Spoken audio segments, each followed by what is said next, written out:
episode is a roll narration. I'm here with my partner and I'm in a collar tie here. I'm waiting for the takedown. There's my underhook. I'm probably going to snap down or shuck. My partner shoots. I think he was shooting maybe for like a fireman or a high crotch. Here's what we call a thigh pry. Okay, this is what they call a thigh pry. You put your hand down on the ground and you pry his thigh. Okay, and you can see I'm making a fist here. It's really important that you make a fist because if you put your hand flat on the mat, you can break some fingers. Okay, so it's very important that you make a fist on the ground. Okay, that way you can protect your fingers.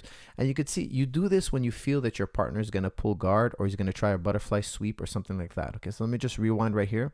You can see that my partner, I'm rewinding, he shoots. As he shoots, okay, he's trying for a high crotch here. I'm going front headlock, but I feel like he's sitting down to his guard. You see, he's trying to do maybe a duck under or a peek out, and then maybe he's going to try to butterfly guard sweep. Whenever you feel your partner sitting back down, you want to thigh pry, grab that guillotine, and kind of circle your way around. This is an excellent counter to any type of butterfly guard follow-up or Ashi slide or any kind of guard pull, okay, half guard pull or full guard pull. Here I'm going for a truck here. I'm going to abandon the truck. We're in an octopus position. I end up in a body lock, and I'm here in mount. My partner is smaller than me, so it's going to be quite easy for me to lock my hands around his body. The fun thing about rolling with smaller guys is they just never stop moving. I find it sometimes more exhausting than rolling with the bigger guys. The bigger guys, sometimes, you know, they park it in a position and they just kind of like take a breath and follow up from there. These little guys, the smaller guys, they just don't stop moving. It's constant movement. Here I have a guillotine. When I guillotine, I like to focus on trying to connect his chin down to his chest. You know, it's what I feel that is the most important thing when you're trying to guillotine somebody. Try to compress their chin down to their chest. Okay, we're back up to our feet. Collar tie. I have an underhook. You know me, I'm going to shuck or snap down. There's a shuck, body lock. Here comes ukigoshi. So this is one of my favorite maneuvers. Let me rewind here, rewinding. Whenever you have a body lock or even just a tight waist, you're wrapped around his waist with your right arm here, the way I am. You want to put just one hip between his legs. A lot of people put both hips, but both hips, that would make it ogoshi. Ogoshi is, you're never going to see that at high caliber. Okay, that's something we teach the kids. Okay, you want to just put one hip. So let's see what I mean by that. Watch it, there it is. Just one hip between the legs. I have my right hip between the legs. And from there, I'm just going to lever him over my hip. Okay, I only need one hip. If you try to put both hips, it just makes it slower, further away. It doesn't score as well, and you can get countered much more easily. Okay, so this is ukigoshi. Okay, now I put my partner here in half guard. I'm backstepping, and here I'm going to be on the heel. Let's see what happens here. I put the foot to the outside. Now this is a very rare finish. I don't do this very often, but I just felt like my partner is he's from 10th Planet. He's from 10th Planet Lebanon, actually. This is Omar from Lebanon. Shout out to my friend Omar. Thank you for rolling with me. And I guess he was just not personally familiar too much with leg locks, so it was kind of a good finish for that situation. But generally speaking, I don't finish it that way. Here's a Sumigashi. I covered this in my guillotine video. Let me rewind here. This is a beautiful maneuver. I really enjoy this maneuver. I think it's such a great maneuver. Why? Because it saves so much energy. Whenever you have your partner on your hands, okay, so you see here, he's on my hands. He's trying to defend the guillotine attacks by separating my hands. Whenever they do this, you see how his back is so arched because he's not trying to arm drag. Because his back is so arched, I can step inside and Sumigashi. Once you Sumigashi, it's just such, because his back is already arched, he's already balled up. It's such an easy takedown. Okay, and if I don't do it, he's gonna separate my hands. Okay, now from here, my hands are separated, and it doesn't matter because I'm on top. Okay, so I can still, continue with my attacks. But if he separates my hands, he would just basically be out. Here's him trying to take the back. There's a back step. This is where we're going to turn to Kimura. From Kimura here, let's see what happens. I might turn it to an armbar. Nope. My partner did a very good job of defending here. Oh, no, actually the armbar is still, no, he's out. Here he's doing a double underhook escape. Here's another guillotine.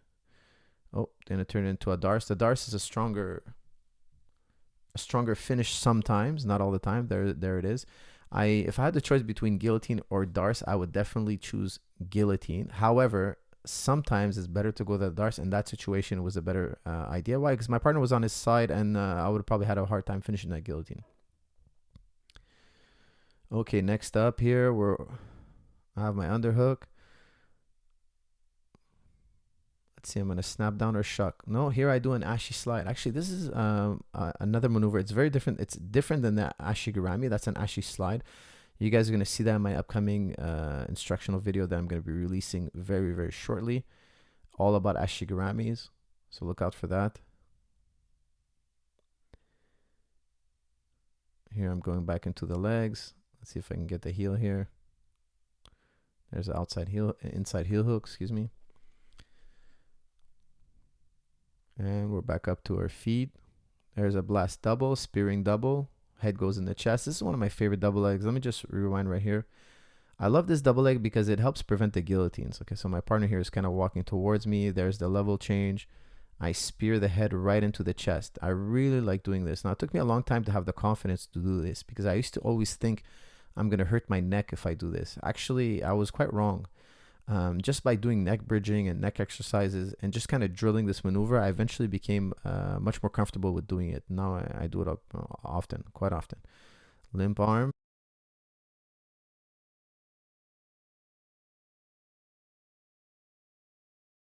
Partner does Ashi slide, gets into the legs. Let's see what he's going to do from here.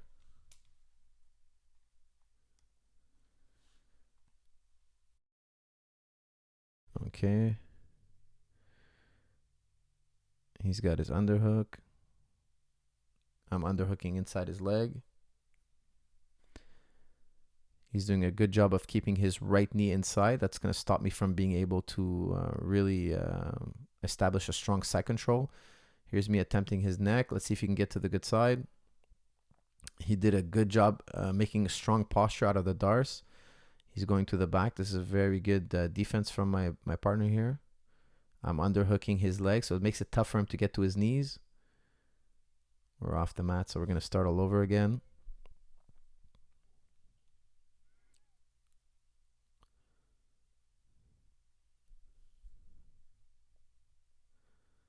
My partner shoots on a single and goes to the waist. There's me with a collar tie, whizzer, front headlock, snap down. Here, you see, this is a common mistake, okay? So watch this. This is a sin, okay? In wrestling and jiu-jitsu, this is a sin. Never, ever bring your knee and your head together, okay? Never let your knee and head come close together. If you're ever fighting or wrestling and your partner brings his knee and his head together, there's only one thing you need to do, is you need to cradle. Okay, so watch here. If I see his head and knee together, I'm just going to cradle. You could see that now my right arm is here, my left arm is here, and there's a knot right here. He's cradled, okay? I never ask myself, what am I going to do with the cradle? If I ever see a knee and a head in proximity to one another, I automatically cradle, no matter what side of the body I'm on. Why? Because cradles are always good for me and bad for my partner. So I'm going to put the cradle on first, and then I'm going to worry about what I'm going to do. Okay, so from there, I just turn it to a back control. Because when you cradle somebody, they have no base. You could always tip them over, and from there, you can follow up. Okay, so whenever you see your partner bring his knee and his head together, whether he's in butterfly guard, whether you're behind him, whether you're on top of him, whether you're underneath him, cradle. Okay, here I have a wrist lock. This looks like an armbar, but it's actually a wrist lock. It's one of my favorite maneuvers, one of my favorite finishes. Okay, and it's a great maneuver because whether it's sweaty or not, it really works. Okay, so if things are sweaty or if he's wearing a gi, no gi, it's really a very trustworthy, reliable submission. Okay, underhook, single leg attempt. My partner goes for a guillotine. That's excellent. And here you can see I'm using my knee to protect myself from the guillotine. This is really important. Okay, you want to wedge your knee in your partner's hips. Whenever somebody grabs your neck and wants to guillotine you, do not allow them to establish guard. If they establish guard, your chances of escaping the guillotine are much lower. Okay, so here he has half guard. That's actually a mistake. I should have kept my knee in there because that was preventing him from going to half guard or guard. Okay, guard would be much worse, but half guard is also bad. Here I'm allowing him to have guard. This is not good. Okay, so I'm jumping out of guard here. I jumped to the safe side, but that's still, in my opinion, I think that was a mistake. I should have kept my knee inside. Now my partner is much smaller than me, so I'm kind of like, moving around a little more than I normally would, trying to keep up with the smaller guys moving around. But generally, my knee should have stayed there and I should have parked it. Okay, guys, I hope you enjoyed that video. If you did, please let me know, and I'll see you all in the next episode. Thank you.